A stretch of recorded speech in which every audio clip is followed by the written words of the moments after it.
इस बीच आज देखिए सुबह आपको दीप इंडस्ट्रीज़ एक कॉल दी गई थी आज होगा जी हमारे आज के सुबह के 50 स्टॉक्स के कैटेगरी में।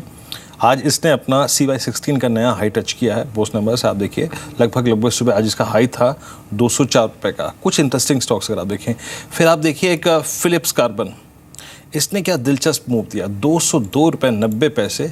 ये अपने ट्रेडिंग करियर के अब CY16 के तो नए हाइस पे है ही। आई थिंक अगर मैं मंथली चार्ट्स पे देखूं तो ये अपने ऑलमोस्ट 6 साल के नए हाइस पर है। मिड कैप में तो वाकई अगर आप देखें बाजार ने कोई चीज़ पकड़ ली तो पकड़ ली, उसको छोड़ने को तैयार नहीं है। और कुछ स्टॉक्स देखिए, लुक एट देश टीवी। बात करने से पहले डिस्क्लोजर कि एसएल समूह की कंपनी है। मैं अभी कुछ देर पहले, आपको याद होगा, PG इलेक्ट्रोप्लास्ट पे एक जिक्र कर रहा था पैटर्न का, वो पूरी तो नहीं लेकिन डिश टीवी याद रखिए। फिर डिस्क्लोज दे रहा हूँ कि ये एसएल समूह की कंपनी है, लेकिन मैं स्टैटिस्टिक्स की बात कर रहा हूँ। एक तो नंबर्स इनके अच्छे रहे, याद रखिए इनके नंबर्स में सबसे बड़ी इंटरेस्टिंग बात थी आरपूज मेंटेन किए इन्होंने, और FCF काफ़ी स्ट्रॉन्ग था। फ्री कैश फ्लो जो होता है ना वो काफ़ी स्ट्रॉन्ग था। बिल्कुल, और एबिटा मार्जिन भी बहुत अच्छे रहे, 34% के, और उन्होंने 35% गाइड किया FY17 के लिए। और आप देखिए शुरुआत में ही और मेरा जो डिस्कशन हुआ था प्रीवियस टाइम पे, अगर आप देखें दिवाली तो इन्होंने कहा है, कमिटमेंट दिया था कि 35 और इवन उसके बियॉन्ड GST अगर एक वास्तविकता होती है then you can expect 38, 39, 40% margins. तो डिश टीवी अगर आप देखें आपकी स्क्रीन पर हुआ ये है, अगर आप इसको एक बार वीकली पर देखें, डेली पर देखें, मंथली पर देखें, आप भले ही कितने फंडामेंटल्स की बात करें, लेकिन मैं सिर्फ टेक्निकल से बात करूँ ना राकेश, ये 100 रुपये, 101 रुपये, 102 रुपये का जोन अगर ये निकाल जाए तो डिश क्या कर सकता है?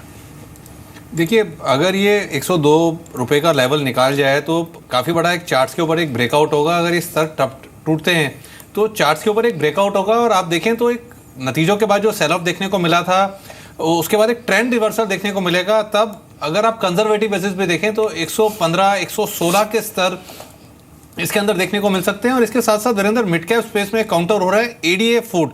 मुझे याद है 2 दिन पहले दीपाली ने इस काउंटर को 96 रुपीज़ पे निकाला था, और उसी दिन इस स्टॉक को मैंने ट्रैक पे डाला। काफ़ी ज़्यादा वॉल्यूम्स हुए थे। आज भी एक ब्रेकआउट देखने को मिल रहा है। मुझे लगता है कि अभी भी देरी नहीं हुई है।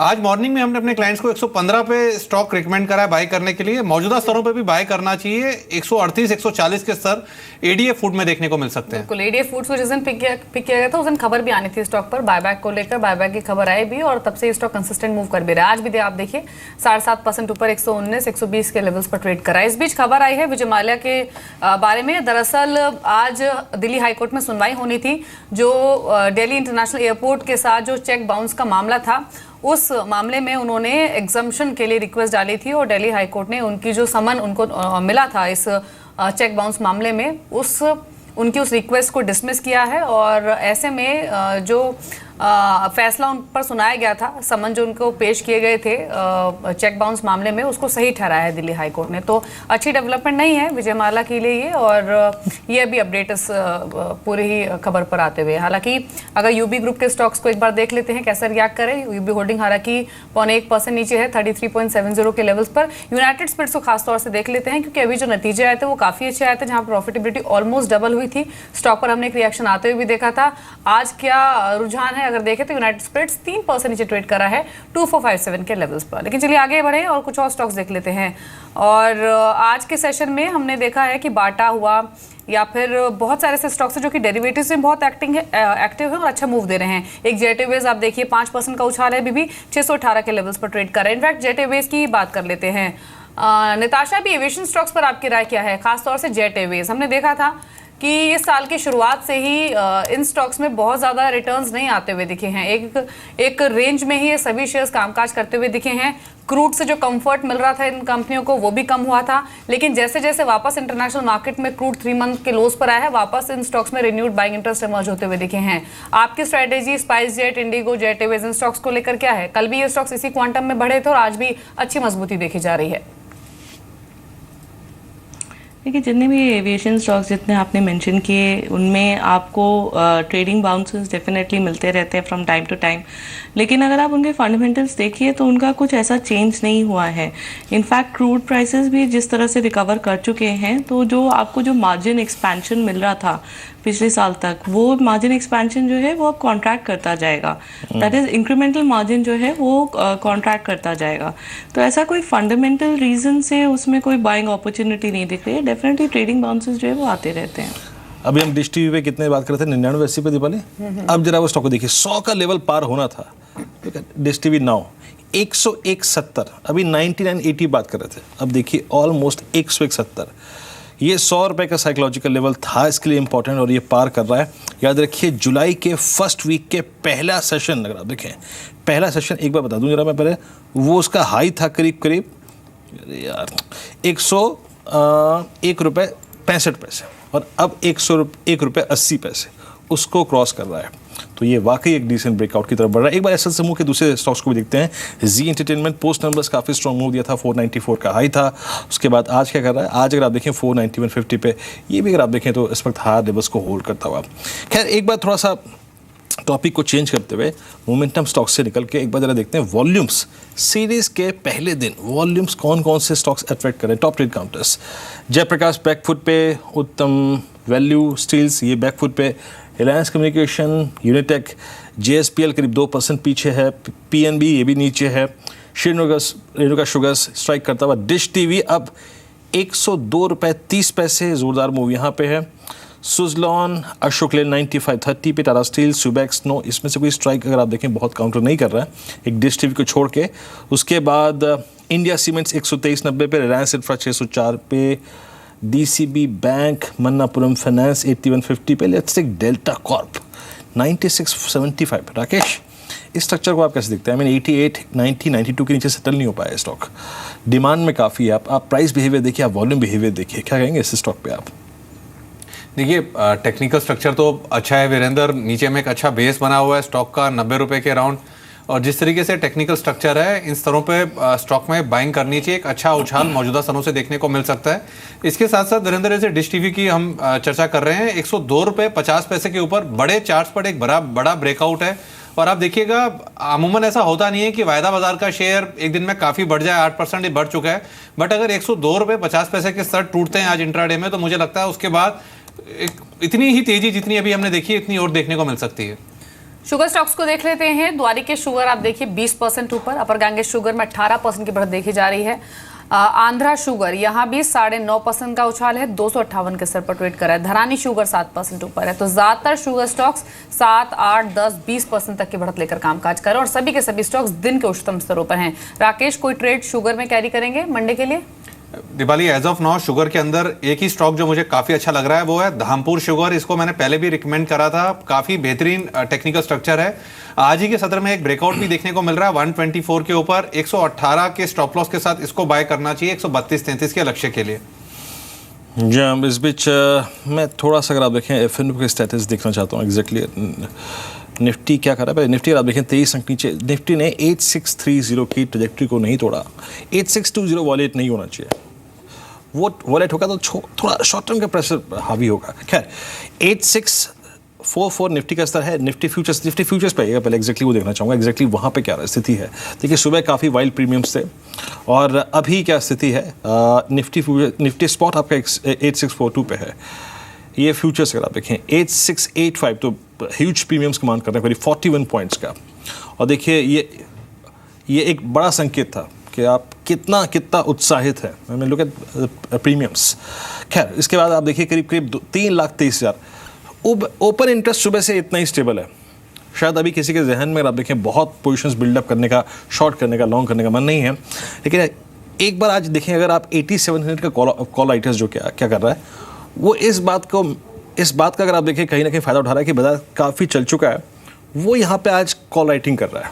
6 लाख से जुड़े हैं, आउटस्टैंडिंग वाइज 30 लाख, 9.25% स्लाइड हुआ है इसका प्रीमियम, तो थोड़ी बहुत राइटिंग है। दैट मीन्स वो जो 8670, 8680, 8690 और 8700 की जो का जोन जो है ना 30% क्लस्टर, उसका फ़ायदा उठा रहा है वो।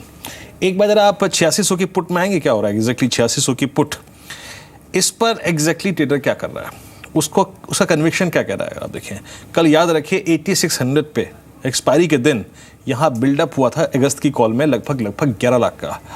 अब इसमें करीब 5 लाख शेयर अगर आप देखें आज जुड़े हैं, और प्रीमियम्स मोर लेस स्टेबल है। तो मैं ये कहूँगा कि रिस्की ट्रेडर यहाँ पर भी पुट राइटिंग कर रहा है। अभी तो मैं सिग्निफिकेंस यही निकालूंगा, क्योंकि बहुत शार्प तरीके से प्रीमियम इसके ऊपर नहीं गए हैं। राकेश, आई नो आप देखिए एफआईएस के स्टैटिस्टिक्स, कैश में उनके 1700 करोड़ के कैश कमिटमेंट्स, फ्यूचर्स वो लॉन्ग नहीं कर रहे हैं। उन्होंने लॉन्ग्स सिर्फ अगर आप देखिए रोल ओवर किए थे, फ्रेश लॉन्ग नहीं किए थे, वो ऑप्शंस के जरिए खेल रहे हैं। अगर आपको इस वक्त कोई ऑप्शन पकड़ना हो तो आप कौन सा पकड़ेंगे, या पुट राइटिंग में ज़्यादा कंफर्टेबल हैं आप? देखिए, अगर पुट राइटिंग करनी है तो मैं नीचे में 8500 8550 की पुट राइटिंग में बहुत कंफर्टेबल हूँ। एल्स ऊपर में 8650 8700 की कॉल्स को बाय करना चाहिए। मुझे लगता है वीरेंद्र, निफ्टी 8800 की तरफ जा रहा है। आप चार्ट देखते हैं, अगर आप चार्ट देखेंगे 8655 के ऊपर इस बार हम निकलेंगे तो 150 पॉइंट का एक वर्टिकल जंप मुझे लगता है देखने को मिल सकता है, और कॉल्स को बाय करना चाहिए, नीचे की पुट्स को राइट करना चाहिए। जी, इस बीच एक बार शॉपर स्टॉक को देख लेते हैं। अभी भी नतीजे आए हैं और जो घाटा है इस तिमाही में वो कंपनी का कम हुआ है। 21.5 करोड़ के घाटे के मुकाबले इस बार 13.5 करोड़ का घाटा हुआ है। टोटल इनकम करीब 10% बढ़ी है। और अगर एबिटा आप देखेंगे तो एबिटा ग्रोथ जो है वो 23.6 करोड़, यानी एबिटा फ्रंट पर प्रेशर दिखा है इस बार के अर्निंग्स में। 30 करोड़ से घटकर जो एबिटा है कंपनी का वो 23.5 करोड़ रहा है। और हालांकि टैक्स एक्सपेंस यानी टैक्स खर्च जो था पिछली तिमाही में, पिछले साल की इसी तिमाही में वो 1.5 करोड़ के आसपास था। इस बार टैक्स रिफंड हुआ है कंपनी को 8.5 करोड़ का। लेकिन मार्जिन भी थोड़े से दबाव में दिखे हैं। 4.3% से घटकर जो मार्जिन है वो 3.1% पर रहे हैं।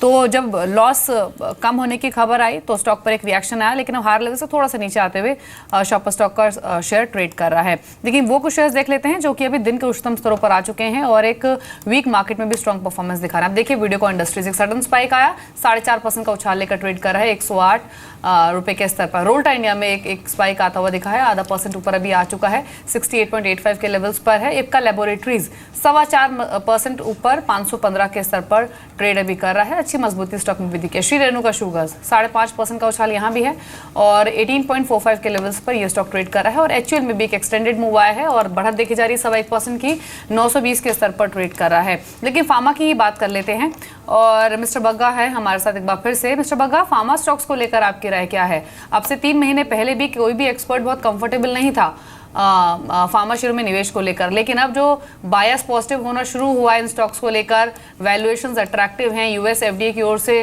थोड़े से कह सकते हैं कि एक रिलीफ मिलना इन सब कंपनियों को शुरू हुआ है। कई कंपनियों के प्लान्स को यह रिपोर्ट हाल ही में मिली भी है।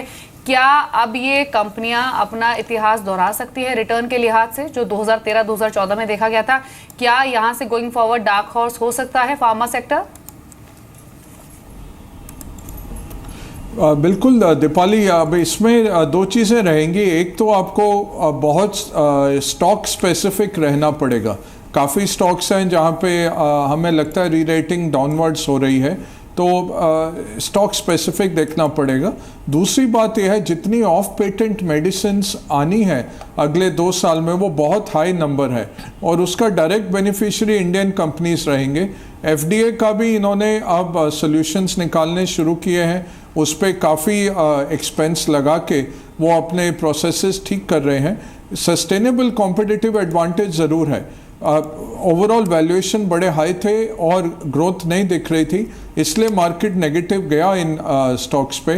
इस तिमाही में देखें तो कुछ स्टॉक्स के नतीजे भी खराब आए हैं, तो ओवरऑल एक री रेटिंग जारी है। मैं कहूँगा एक क्वार्टर आप और रुक जाइए, अगले क्वार्टर के नंबर्स देखते हैं, फिर नया निवेश इसमें देखा जा सकता है। अभी होल्ड की सलाह दूंगा। इस बीच बीपीसीएल को देखिए आप। इस बीच I think Ujjwal financial services के नतीजे आए हैं। आपकी स्क्रीन पर आप देखें तो करीब मुनाफा 72 करोड़ रुपए, 30 लुक एट जंप। आप प्रॉफिट पर अगर आप देखें फिगर्स में इम्पैक्ट देखिए, करीब 72 करोड़ रुपए का अगर आप देखें दीपाली, 31% का सब्सटेंशियल जंप है। आई मीन बॉटम लाइन में आप देखिए ना कितना सिग्निफिकेंट जंप है। और फिर आप मुनाफा देखिए, ये जो फिगर है ये एग्जैक्टली रिफ्लेक्ट करती है एनबीएफसीज की स्थिति क्या है इस वक्त, माइक्रो फाइनेंस कारोबार इस वक्त किस तरीके से चल रहा है। और ये परिस्थिति तब है जब अभी आपका मॉनसून अच्छा चल रहा है उस दौर में। आप देखिए कितना बाजार अगर अपसाइड तलाश रहा है इस स्टॉक में, तो यूं ही नहीं। आज इंटरडे भले ही नीचे हो, लेकिन आप जरा एक बार इसकी चाल देखिए जरा प्लीज़। आप इसकी लिस्टिंग के बाद से अब तक की चाल देखिए। इस बीच आप किसकी बात देखिए, डेल उससे रिकवर होकर स्टॉक थोड़ा सा ऊपर आता हुआ, लगभग 5.5% नीचे है। खैर मैं एनबीएफसीज की बातों से बाहर निकलता हूँ थोड़ा सा। 1-2 स्टॉक्स और दिखाता हूँ मैं आपको, जिनको मैं छाड़ के बैठा था, जिन पर बात मैं करना चाहता हूँ। ये देखिए, ये उज्ज्वल फाइनेंशियल सर्विसेज आपकी स्क्रीन पर, क्या शार्प मूव था यहाँ पे। खैर मैं 1-2 स्टॉक्स और दिखाता हूँ आपको जहाँ पे काफ़ी स्ट्रॉन्ग मूव है। एक आप देखिए शक्ति शुगर करीब 8.25% ऊपर, पिछले 15 मिनट में वॉल्यूम्स और स्ट्राइक करते हुए यहाँ पे। फिर आप देखिए एक ग्रेफाइट इंडिया 83 पर लगभग 5.5% ऊपर, ग्रेफाइट इंडिया। सोना कोयो स्टीयरिंग 53 स्ट्राइक करता हुआ 5.25% ऊपर डे हाई पर आ चुका है। दिन के सर्वोच्च तौर पे सोना कोयो स्टीयरिंग ये लगभग अभी कुछ देर पहले इस पे मूव शुरू हुआ था, अगर आप देखें तो अभी एक फिर टिक से अगर आप देखें ऊपर आया, अब 53 की जोन में 54.20 का हाई लगा के आया था। राकेश, आई थिंक मैं इसको अगर डेली चार्ट्स पे देखूं और वीकली चार्ट्स पे देखूं, ये क्या है? दैट मीन्स इसने अभी अपना फरवरी, मार्च, अप्रैल, मई, जून, जुलाई 6 महीने का हाई टच किया। It's a breakout, do you think? बिल्कुल वीरेंद्र, एक ब्रेकआउट देखने को मिल रहा है 53 रुपीज़ के ऊपर और उन्हीं स्तरों पे स्टॉक चल रहा है। अगर ये इसके ऊपर क्लोजिंग देने में सक्षम होता है तो 58 के लेवल्स सोना कोया के अंदर देखने को मिल सकते हैं। जी, तो सोना के ऊपर नजर रख के, और अभी भी स्टॉक करीब 5.5% की बढ़त लेकर कामकाज कर रहा है। कुछ और स्ट्रॉन्ग परफॉर्मर्स को देख लेते हैं आज के सेशन के। इसमें से पिक कर लेते हैं अमराजा बैटरीज को और एक HPCL को, और ये दो ऐसे स्टॉक्स हैं जिन्होंने लगातार मूव किया भी है। अभी भी HPCL आप देखिए 3.25% ऊपर ट्रेड कर रहा है 1270 के लेवल्स पर। रिताशा, HPCL, BPCL, IOC सभी अपने रिकॉर्ड हाइस पर ट्रेड कर रहे हैं। अभी अर्निंग्स ड्यू हैं और अच्छे अर्निंग्स ही रहेंगे, ऐसी होप्स हैं। ऐसे में इन स्तरों से भी और मूव करने की गुंजाइश आपको नजर आ रही है इन स्टॉक्स में? अभी इस क्वार्टर के अगर आप अर्निंग्स का आउटलुक देखिए तो डेफिनेटली पॉजिटिव है, क्योंकि उनको बेनिफिट तो मिलेगा ही कि पिछले क्वार्टर में उन्होंने जितने प्राइस हाइक्स लिए थे on both petrol and diesel as well as the fact कि क्रूड के प्राइसेस जहाँ पे थे उनका एक उनको बेनिफिट मिलेगा। लेकिन आगे जाके जो रिफाइनिंग मार्जिन हैं वो काफ़ी हद तक कॉन्ट्रैक्ट करते रहेंगे। हमने ऑलरेडी देखा है कि जो सिंगापुर में ग्रॉस रिफाइनिंग मार्जिन हैं that they have already started to trend downwards. तो जो आपको जितना बेनिफिट पिछले साल मिला था वो धीरे धीरे वो वेन ऑफ होता रहेगा, जैसे जैसे क्रूड प्राइसेस जो है उनमें थोड़ी सी स्ट्रेंथ आती रहे ग्लोबल स्केल पे। तो इस लेवल पे वैल्यूएशन जो है वो काफ़ी स्ट्रेच्ड है, और अगर आप उसका आउटलुक देखिए तो उतना अट्रैक्टिव नहीं लग रहा है from a fundamental perspective for any of the OMCs।